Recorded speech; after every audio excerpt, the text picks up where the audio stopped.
eta mila esker mundualdiaren festara hurbildu zareten guztioi. Egun handia eta garrantzitsua da guretzat gaurkoa, izan ere gaur plaza honek beste itxura bat hartu du.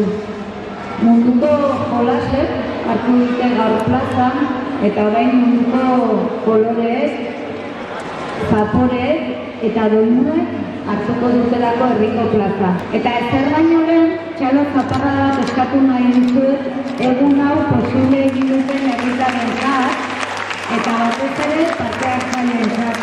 Lan ikaragarria hartzen baitute jaki guzti hauek prestatzen dira, mila esker bihotz.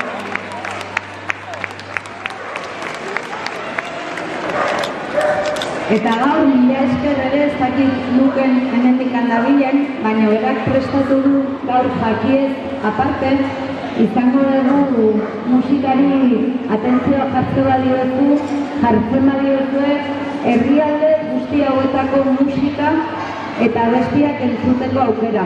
Ikusten dugulako jakiez gain musika ere badela beste bitarteko bat kultura artekotasunean sakontzeko. Beraz, egon adi ere prestatu dugunari. Esateren bezala, gaur plaza honek Usurbilen bizi dugun jatorri eta kultura aniztasuna islatzen du, elkar ezagutzan eta elkar topatzen jarraitzeko aukera paregabea eskaintzen digun gaurko jaialdiak, azken batean mundualdiak guztion aterpe izan nahi duelako.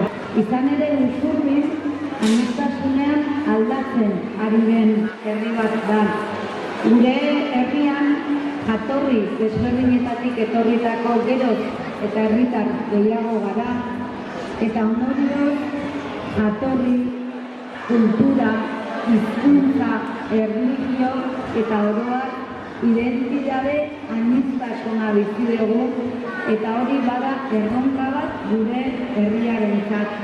Eta gaur egun xenofobia eta arrazakeria nagusitzen ari den garai hauetan, eskulturaren gorakadaren ondorioz, argi daukagu etorkizunean ezinbestekoa dela etorkizunari begirako oinarri sendoak eraikitzea gure herriaren identitate aniztasun hori errespetatzeko. Danok edozein tokitan amets bera daukagulako, bizitza duina garatua izatea. Alboan ditut, helburu horretan lanean ari den aniztasun kontseilua. Azken hilabete hortan buru belarri aritu gara Usurbil harrera herri izateko, eta bagoaz pixkanaka ekimen ezberdinak martxan jartzen. Helburu horrekin ere daukagu gaurko mundualdia. Gaurkoa ospakizun festa bada, elkar topatzeko festa bada, beraz gozatu eta ondo pasa.